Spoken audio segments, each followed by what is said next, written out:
year. Sa wikang Ingles po muna. 1, 2, 3, go! In Christ Jesus, let the watchman anointing through prayers and alertness come alive in 2025. At sa ating sariling wika, kay Kristo Jesus, tayo ay tumalima sa kapangyarihan ng Diyos sa pananalangin at pagbabantay sa taong 2025. Amen!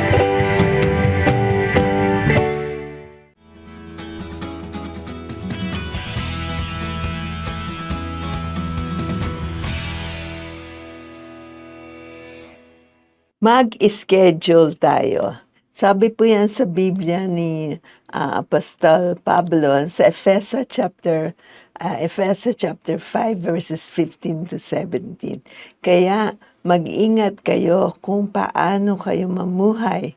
Huwag kayong mabuhay tulad ng mga mangmang, kundi tulad ng marurunong. Samantahin ninyo ang lahat ng pagkakataon sa paggawa ng mabuti dahil marami ang gumagawa ng kasamaan sa panahong ito. Kaya huwag kayong kumilos ng hindi nag-iisip, kundi unawain ninyo ano ang kalooban ng Panginoon. Mga taga-Efeso, chapter 5, 15 to 17. Napakagandang advice sa atin yan ni Apostle Paul noong pang mga naunang siglo. Pero hanggang ngayon po ay magagamit natin ang kanyang payo na yan. Yan po ang pag-uusapan natin mamaya-maya. Samantala, nais nating bumati sa lahat ng kasama natin sa broadcast na ito ngayon, ang iyong programang Thursday Celebration. Welcome po sa Thursday Celebration. Ang pagbati sa lahat ng nanonood, nakikinig ngayon dito sa lingguhang pagtatanghal ng Thursday Celebration. Salamat po sa inyo, lalong-lalo na ang mga first-time viewers natin. Stay tuned po for your blessings. Batiin po natin ang isang mainit na pagtanggap ang ating mga first-timers, mga sa global, sa regional, at sa central. Binabati natin lahat ang mga masugid na sumusubaybay sa atin sa Metro Manila South Region, Metro Manila North Region, Rizal Sector, and ang Central Church, of course, ang Region 1, Region 2, Region 3, Region 4, Region 6, Region 5, at Region 12. Kamusta po kayo? We pray na lalo kayong pagpalain ng Panginoon. Panalangin para sa ating bansa. Tayo po'y sabay-sabay na manalangin para sa pambansang panalangin natin ngayon para sa Pilipinas. Ama, sa pangalan ni Jesus, marami pong salamat, Lord, na Ikaw ang may-ari ng bansang Pilipinas. Salamat po, Panginoon. Walang makakagago ito mula sa iyong mga kamay. Tulungan niyo po ang aming bansa. Lord, pinagpipray po namin ang aming mga leaders, ang presidente, vice-presidente, senador, congressman, at Lord, lahat ng naglilingkod sa gobyerno, mga governors and mayors, agad, mga barangay captains, agad. Pagpalain niyo po sila, Lord. Bigyan niyo po sila ng kakaibang pag-ibig sa iyo at pag-ibig sa bayan, pag-ibig sa mga kapwa Pilipino, Panginoon. Salamat, Lord. You will make a way, Lord, na umunlad ang bansang ito, Lord, sa pamamagitan ng mabubuting paraan. Salamat po, just inspire our leaders, Lord, na tumawag sa iyo, humingi ng tulong sa iyo, Lord, dahil sa para pagsarili lang namin, hindi namin magagawa na paunlarin ang bansa na ito, kundi sa iyong tulong lamang. Salamat po, Panginoon, sa pangalan ni Jesus. Hallelujah! Hallelujah! Maganda pong pinagpipray natin ang bansang Pilipinas araw-araw, no? Hindi lang pag-Webes or Linggo, kundi araw-araw sa ating pagkain. Pag-pray, bless the Philippines, Lord. We mention niyo po ang ating bansa sa Panginoon. Thank you po. Ang panahon at oras ay mahalaga. Tama po ba? Yung mga extra oras na panglakwatsa ay pwedeng gamitin sa mainam na at makakatulong na mga bagay sa atin. Isang advantage ito ay sa isang nananampalataya. Kung ikaw ay believer, matututo tayong gumamit ng panahon. Hello, andiyan may mga kapwa ko, mga nananampalataya kay Kristo. Hindi yun nasayang na oras na wala tayong nagawa o na-accomplish. Malalaman niyo naman sa sarili niyo kung meron kayong na-accomplish o wala, di ba? So, at the end of the day, mapapatungan na naman yung gawain natin. Kinabukasan, dadami at tayo din ang na-stress. So, magandang marunong tayo mag-schedule ng ating mga gagawin. Maraming areas pa sa buhay natin ang dapat pang umunlad. Naniniwala po ba kayo doon? At ito ang bigyan natin ng pansin, yung kailangan natin. Saan ba tayo uunlad pa, di ba? Anong ugali natin ng mapapaganda pa? Anong pwede natin gawin para umunlad pa tayo? Kung nagtatrabaho tayo, bigay natin ang best natin sa trabaho natin. Kung may negosyo ka, mag-pray ka parati na ang Lord ang tutulong sa'yo magpapalawak ng negosyo mo. Magkaroon tayo ng mga gawain makakadagdag sa atin. Ibig sabihin, makakabigay value sa atin. Hindi yung nauubos na ang panahon natin sa games, nasa cellphone. Dami ko pang nakikita, laro ng cellphone. Maghanap tayo ng magagawa natin na may value naman. Sa mga anak natin, gumagaya na rin sa atin. Miyat-miyat cellphone, tapos papagalitan na. So, tumigil nga kayo dyan sa kaka-cellphone niya. Gusto sumagot ng mga bahari. Ikaw rin, Dad, ikaw rin na nagsiselfon, ikaw rin parang sinasabi na bumaka masawayan kasi ikaw mismo ay parating naglalaro sa cellphone. Humanap ka ng mga paraan upang mawala ang antok mo o pagkatamad. Okay? Minsan ako din po ganun may gagawin ako. Bigla akong antikin o kaya tatama rin. Pero sinasabi ko, in Jesus' name, ikaw ay magpakasipag sa pangalan ni Jesus. Matatapos mo yung gawain mo. Ako po ay maaga nang natutulog sa gabi at maaga na rin nagigising sa umaga. At mas marami po akong nagagawa sa umaga. Nakakapagbasa po ako at nakakapag-aral. At meron din akong panahon na mas manalangin at magbasa ng Bible. So far yun po ang dinidevelop ko sa akin po yung schedule ko sa pag-aaral at sa pagbabasa. At of course, pananalangin. For example, ikaw ay nagda-drive, ay makinig ka ng Christian stations, okay? Para ang panahon ninyo ay magamit pa rin matuto, nakarinig tayo ng salita ng Diyos at iba't ibang mga bagay sa pakikinig po natin sa mga Christian teachings ay madadagdag sa ating spiritual na buhay. Tama po ba? So, even yung konting panahon na ikaw ay naglalakbay, makinig ka, no? Meron namang tayong mga gadgets ngayon na merong mga earpods na pwede nating makinig sa mga teachings ng Bible. So, araw-araw gumawa po tayo ng schedule na tutulong sa atin. Makaganap tayo sa ating layunin sa araw na yun at ang mga nais nating magawa o matapos sa araw na yun. Matuto tayo, parang kaibigan natin ang panahon, di ba? Kaibigan natin yan, mabait at nakakaunawa. Hindi po ito kalaban. Ang panahon ay hindi, ay wala na akong oras, iinis na ako, umit ng ulo ko. Pero hindi po siya kalaban. Ito ay tutulong sa atin kaganapan sa araw na iyon sa pagsama ng ating Panginoon. Sa panahon, galing po sa Panginoon yan. Amen. Meron pong isang Grego na salita, or Latino yata to, coram Deo, liwanag before the face of God. Coram Deo, na may liwanag sa harap ng Panginoon. So kung tayo po ay lumalapit sa Panginoon, umaga pa lang natatanggap na natin yung liwanag, 'no? Hindi na umiit yung ulo natin, nagagawa natin yung 1, 2, 3 na dapat nating gawin, 'di ba?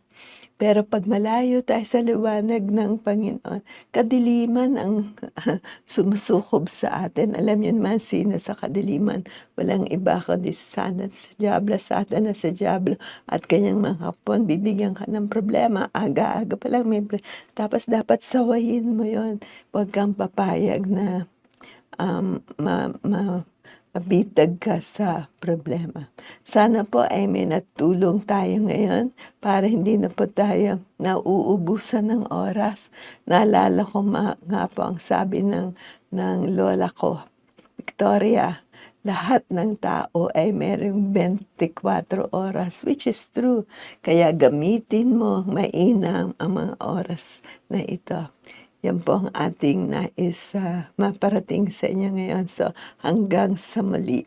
And finally, in most cases, ang schedule is more liberating than restricting.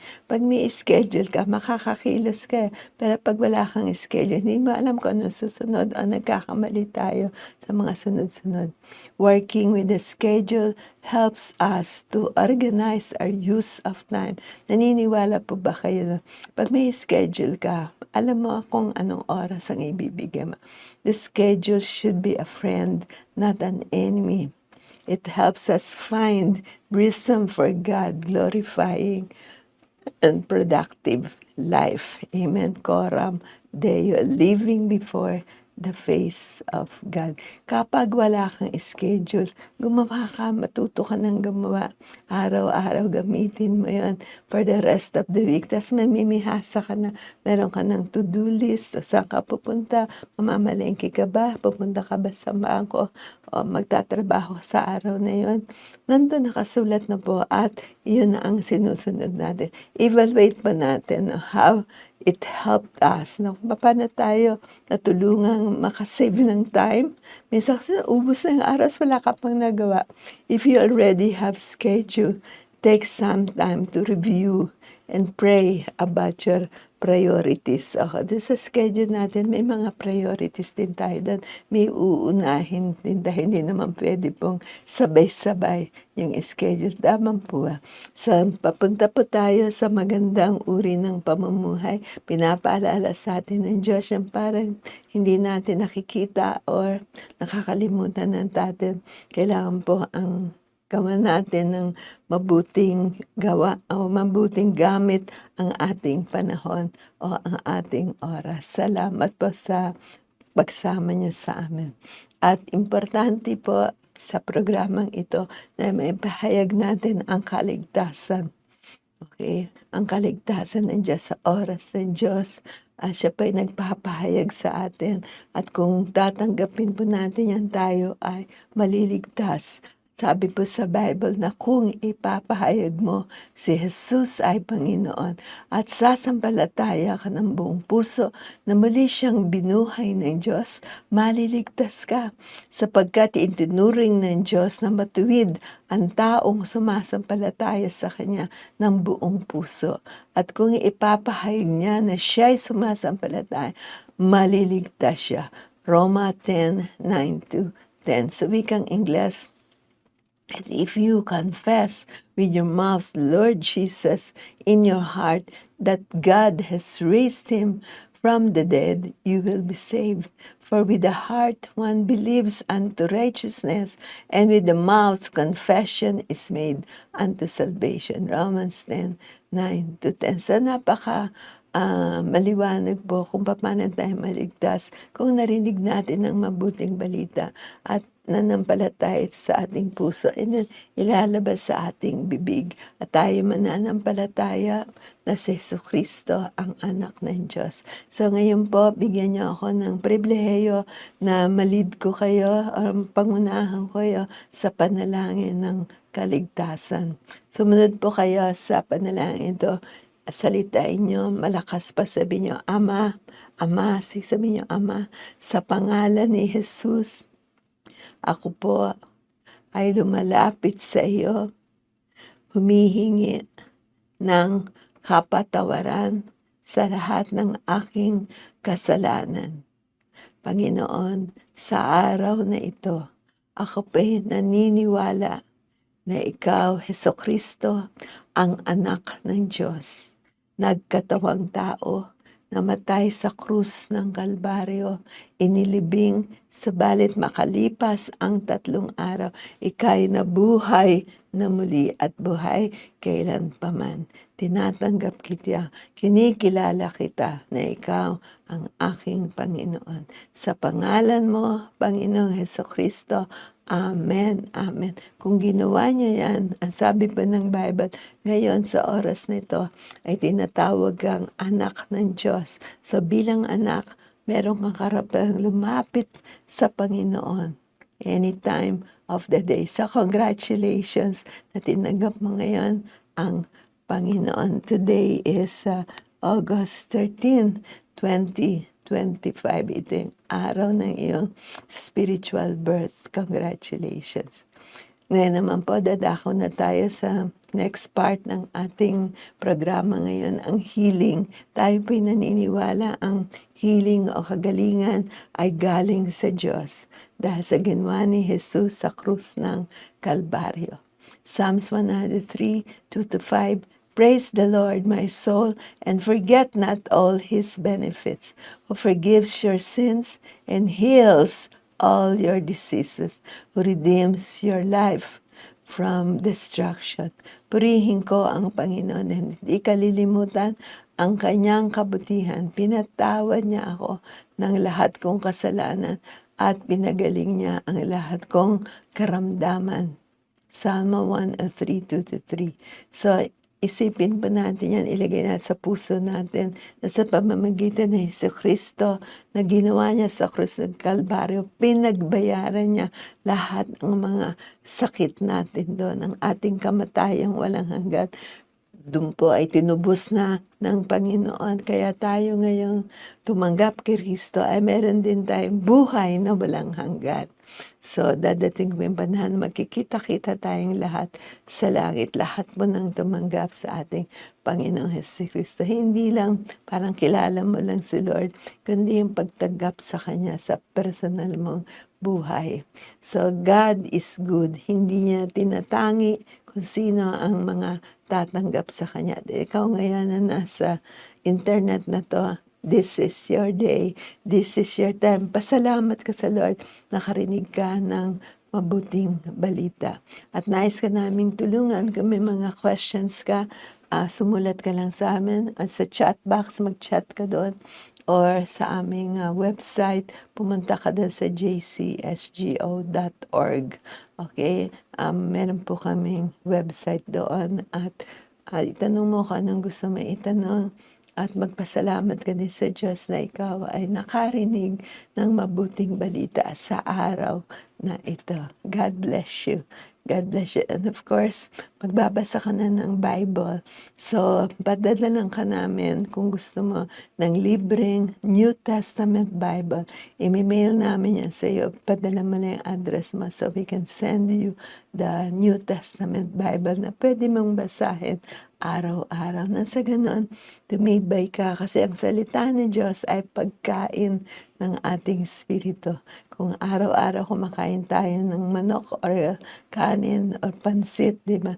Ang spirito natin ay kailangan kumain din ng Word of God, salita ng Diyos na makikita natin, mababasa natin sa Bible na iniwan niya para sa atin. Thank you, Lord. Hintayin po namin ang inyong response at kami po ay agad-agad na magpapadala sa inyo ng Biblia. Mahalaga po yan sa ating buhay. And of course, tuwing Sunday po ay may fellowship dito po sa Jesus Christ Saves Global Outreach ng lahat ng mga nananampalataya kay Kristo. So iniimbitahan ka namin na dumalo sa linggo alas 9 ng umaga na para sa ating fellowship ng pagpuri sa Panginoon, pakikinig ng salita ng Diyos at ikipag-ugnayan sa bawat isa. We pray for one another. So, iintayin ka namin sa Sunday, 9 in the morning. Okay? So, tayo po naman ngayon ay pupunta na sa ating gawain dito online, ang generous giving. Marami pong nagsasabi na ituloy-tuloy natin ang mga pagkakataong itong makapagbibigay tayo. Corinthians 9:7, which states, each one must give as he has decided in his heart, not reluctantly nor under compulsion. For God loves a cheerful giver. Itong verse na 'to nag-e-emphasize na yung pagbibigay na natin should be voluntary, walang sapilitan. Yung motivation natin ay, Lord, salamat itong sinabi mo sa iyong salita, susunod lang po ako. Hindi po 'to obligasyon, hindi po 'to pressure.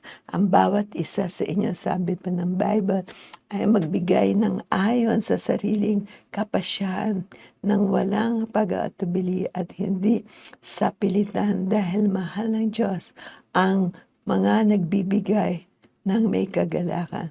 Sinulat po ito ni Pablo sa mga taga-Korinto at ito ay nasa chapter 9 ng 2 Corinthians verse 7. So ito po ay mga nakuha ni Pablo mula sa banal na espiritu.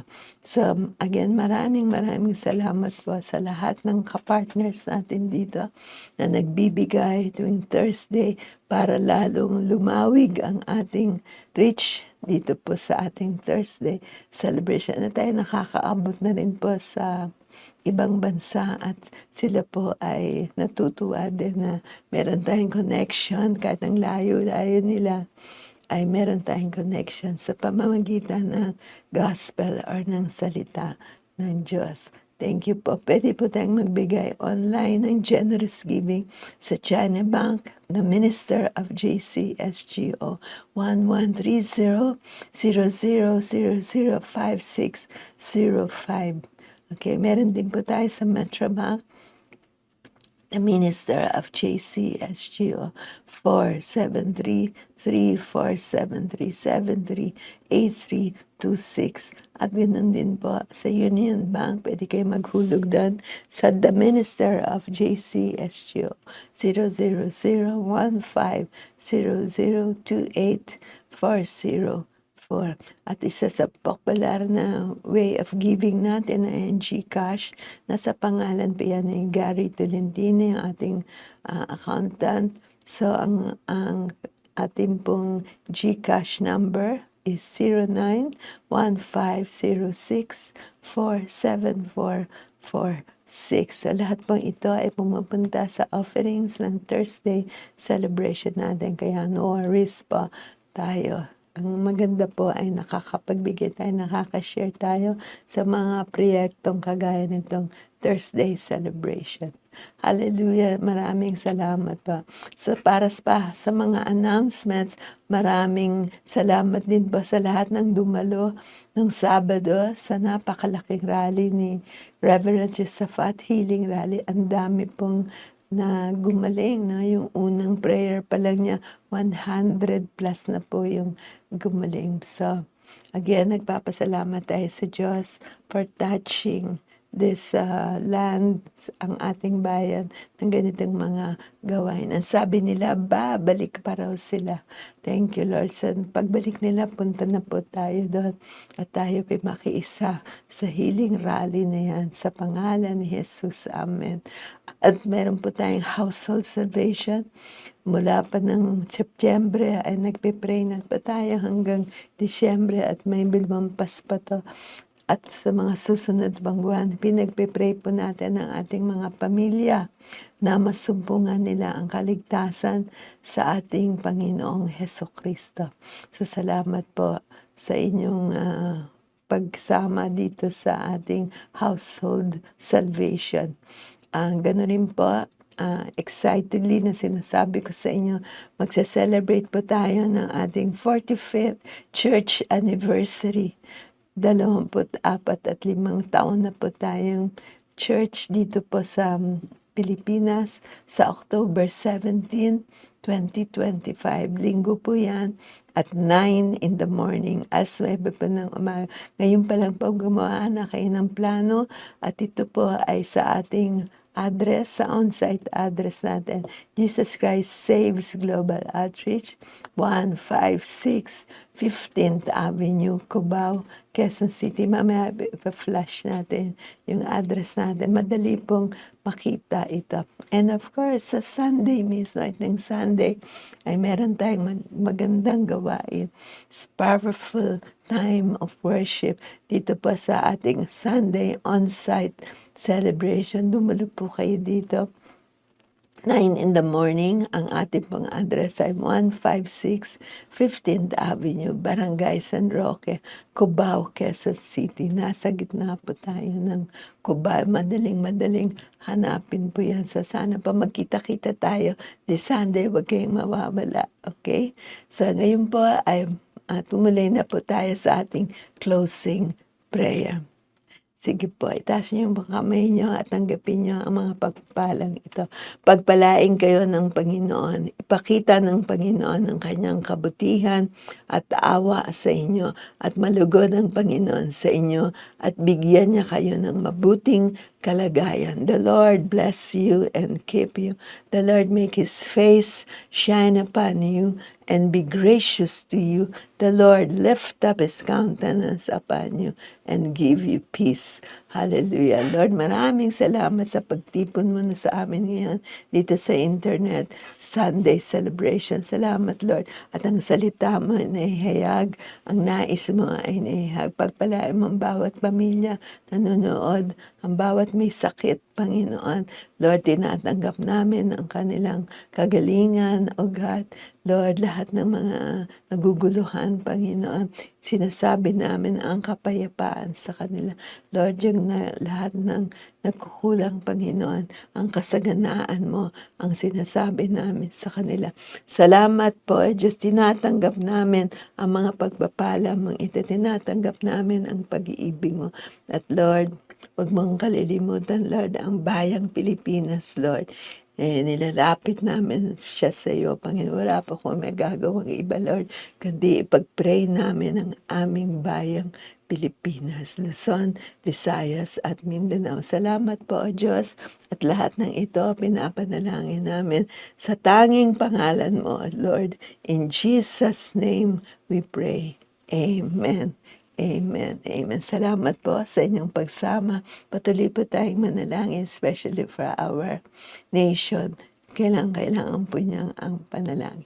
God bless you. We'll see you next Thursday dito po sa ating Thursday celebration. Okay, bye-bye po. God bless.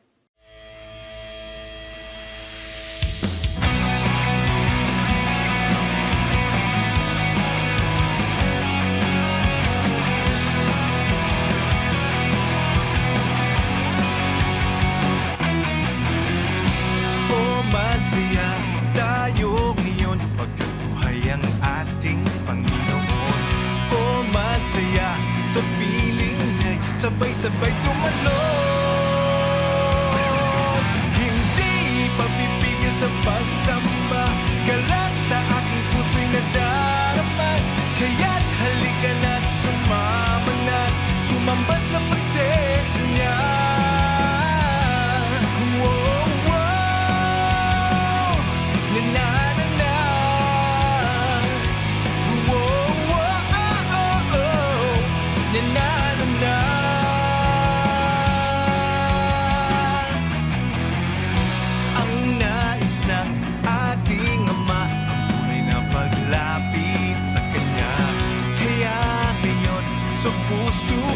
Jesus, wala nang iba. Hindi papipigil sa pagsamba, galang sa aking puso'y nadarama.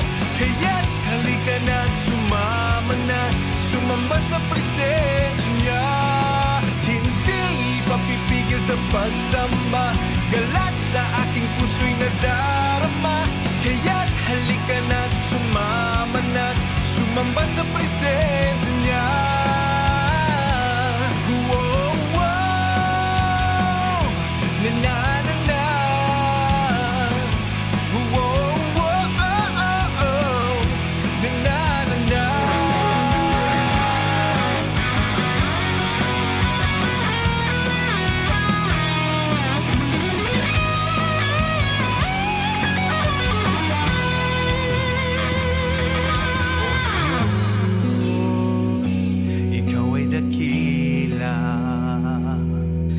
tagumpay, pagpapala ay sa'yo lang matatamasa. Salamat o Diyos, ikaw ay dakila. Ang tagumpay at pagpapala ay sa'yo lang matatamasa. O Diyos, ikaw ay dakila. Ang tagumpay at pagpapala ay sa'yo lang matatamasa. Salamat o Diyos, ikaw ay dakila. Ang tagumpay at pagpapala ay sa'yo lang matatamasa. Hindi papipigil sa pagsamba, galak sa aking puso'y nadarama. Kaya't halika na't sumama na, sumamba sa presensya niya. Hindi papipigil sa pagsamba,